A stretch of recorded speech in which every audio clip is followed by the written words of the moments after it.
All right, we're here with Alison Lee. Down after the turn, what was kind of the mindset to kind of get yourself back into this match? Um, yeah, I mean, it was playing tough out there. I felt like my game was in a good place. Mooney was just making quite a few birdies here and there, and there's nothing you could do. So I felt like I was playing great. Definitely was a challenge coming down the stretch. Got it back to even. Then I was down to, so definitely was a little nervous coming down the stretch, but I felt confident that I was playing well. I made some really, really good, important putts on the last few holes that really, really helped me out. So thankful for the putter and thankful I get to still be in the mix. Yeah, speaking of that confidence, to get yourself back into a position like you did, how does that kind of translate into, the rest of the tournament and as we go on? I mean, that's how you play good golf, especially match play. You really got to try and block out all the negatives because it is match play and that's okay. And you do got to just get over all the bad shots and bad holes because, I mean, at the end of the day, it doesn't matter. And you still have plenty of holes left and anything can happen, especially with match play. Literally anything could happen. Even the last few holes, there are times where I was in a spot and I thought, I would lose the hole and then I'd make a good comeback putt or, my playing opponent maybe might have made a small mistake. So you just never know with match play. Was there a memorable hole that, you made a shot or, made a save or something and you're like, okay, I'm in this still. A huge hole for me probably was 15. 15, I made a really good 6-footer par putt and Mooney missed hers. And I felt like it kind of changed the momentum a little bit of it. 16, I made a really good long birdie putt and, she came back and made a birdie as well. And then same with 17, I had like a 10-footer for par, was able to make that. She missed her birdie putt, so it kept me in the mix. So yeah, I mean, because coming down the stretch, I got it back to even, was 2 down, and I was a little bit disappointed in myself. But I mean, those putts were huge. Yeah. Hey, Alison, yesterday you had a decent lead and let it slip away, and today you were behind most of the way and found a way to win.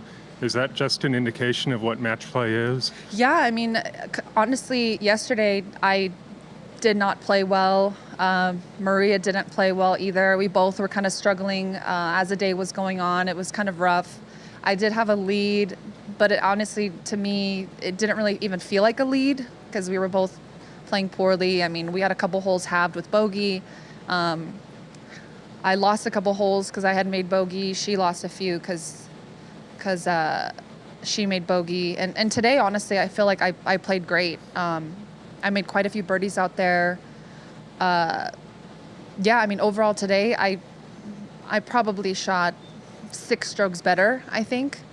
Mm-hmm. Yeah, and I have both matches, but that just shows you what match play is. I mean, it doesn't matter how you play. You just got to beat your opponent.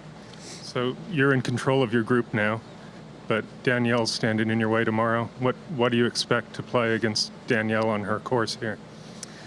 Yeah, I mean, Danielle, obviously a great player. She knows this course well. I know this course fairly well, too. I live up here in Vegas, so I've played this course quite a few times.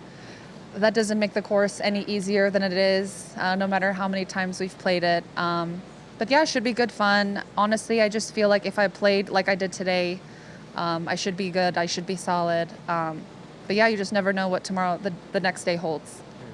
And then if you don't want to go there, I'm fine with that. But a year ago at this tournament is when you went public with your mental health story. Just wanted to see where you're at with things right now and how you're feeling about life and golf and yeah, I mean, general. from a life perspective, it's great. Golf is always iffy. You could have a great week and you feel great. Even on some weeks when you played all right, you don't feel great because you always feel like you could do better. Golf, honestly, to me personally, is like a drug. Like you want that high of hitting a good shot, performing well. And sometimes even if you have a top 10 at the end of the week, you're still not happy. It's almost like nothing's ever good enough.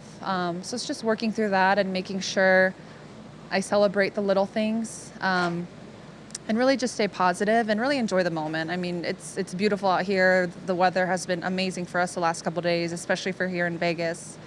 So yeah, just trying to look around and enjoy it, and enjoying this walk and enjoying the golf course. Great. Your story is very inspirational, so I Thank you. appreciate you for sharing it. Yeah. I just got one last one. You mentioned you're, Vegas resident. Can you just talk about, playing at home, friends, family, if they came out and all that fun stuff? Yeah, I mean, middle of the season, it's always tough. Everyone starts to get a little tired. We're on the road a ton. Starting to get a little fatigued, but it's always nice to sleep in my own bed, play at a golf course I'm familiar, having my family here. And it's just nice to be home, honestly.